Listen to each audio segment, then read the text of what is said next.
अत्याचारी बुआ और जादुई सैंडल। ये कहानी है शिल्पा की। शिल्पा एक गांव में अपनी बुआ के साथ रहती थी। उसके माता पिता का देहांत हो चुका था और उसकी बुआ बहुत ही अत्याचारी किस्म की औरत थी, जो शिल्पा पर बहुत ज्यादा जुल्म किया करती। घर के सारे काम उससे करवाती। अरे शिल्पा, कहाँ है तू? कहाँ घुसी बैठी है? बर्तन नहीं धोए अब तक और बारिश भी होनी शुरू हो गई बाहर। जल्दी से कपड़े उतार कर लिया और अलमारी में ठीक से संभाल दे।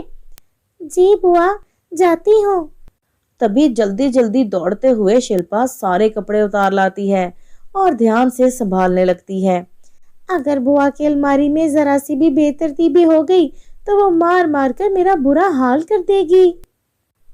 इतनी देर में बुआ का बेटा भी स्कूल से घर आ जाता है।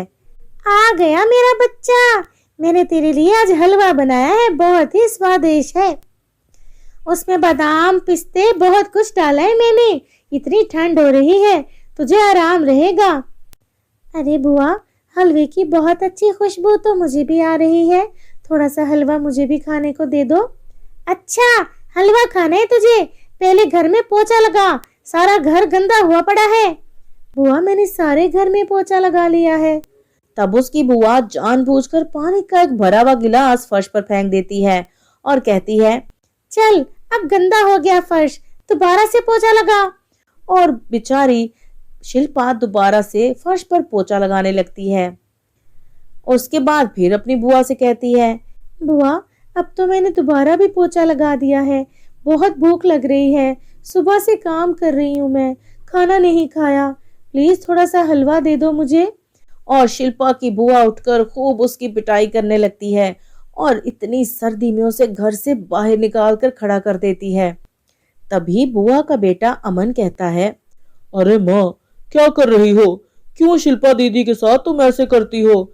आखिर तुम्हारे दिल में उनके लिए इतनी नफरत क्यों है? थोड़ा सा हलवा ही तो मांग रही है, दे दो उसे हलवा। हम सब ने भी तो खाया है। वो बेचारी सारे घर का काम करती रहती है। तो चुप कर जा। जानना चाहता है मुझे क्यों नफरत है उससे? इतनी बौनी सी है वो, उसका कद ही बड़ा नहीं हो रहा। जब से उसके माता पिता गए हैं, इतनी की इतनी है। अरे माँ, अगर उसका कद नहीं बढ़ रहा तो इसमें उसका क्या दोष है? ये तो भगवान की मर्जी है ना, वो जिसको चाहे जैसा रखे। तो ज्यादा जुबान मत चला, आई समझ।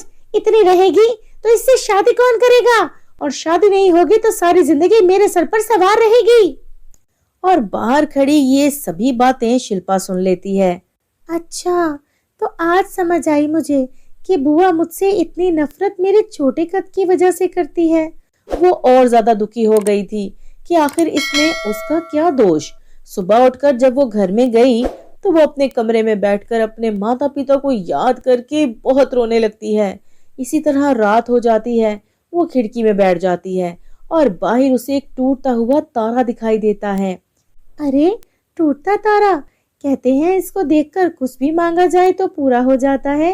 हे भगवान, मुझे एक परी दे दो जो मेरी सारी ख्वाहिशों को पूरा कर सके। ऐसे ही रोते धोते शिल्पा सो जाती है और सुबह उठकर उसकी बुआ उसे कहती है, चल शिल्पा, जल्दी से जाकर ब्रेड लेकर आ, नाश्ता बनाना है सबके लिए। शिल्पा ब्रेड लेने चली जाती है और ब्रेड की शॉप पर एक बुढ़िया भी ब्रेड लेने आई थी। वो जैसे ही अपने पैसे देने लगती है, तभी एक चोर उसके पैसे और उसका बैग लेकर भाग जाता है और बुढ़िया को धक्का दे देता है। शिल्पा बहुत ही बहादुर लड़की थी। जब वो ये सब देखती है तो वो बिना सोचे समझे चोर के पीछे भागने लगती है और आखिरकार चोर को पकड़कर खूब पिटाई करती है। इतनी देर में दूसरे बाजार वाले भी वहां आ जाते हैं और शिल्पा की बहादुरी देख उसके ऊपर तालियां बजाने लगते हैं।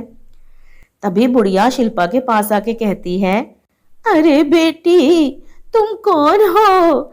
मैं तुम्हारी माँ से मिलना चाहती हूँ। उन्हें बताऊंगी कि उनकी बच्ची कितनी बहादुर है।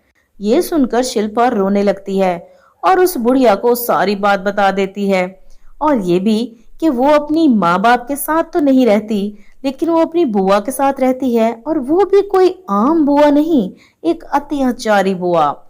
अच्छा, तो ये बात है बेटी, अब से तुझे उस बुआ के साथ रहने की कोई जरूरत नहीं। तू मेरे साथ चल, मैं तुझे एक चीज दूंगी जिससे तेरा कद भी लंबा हो जाएगा और तेरी बुआ फिर तुझसे नफरत नहीं करेगी। बुढ़िया शिल्पा को लेकर अपने घर चली जाती है। शिल्पा उसका घर देखकर हैरान रह जाती है, वो तो पूरे एक महल जैसा था।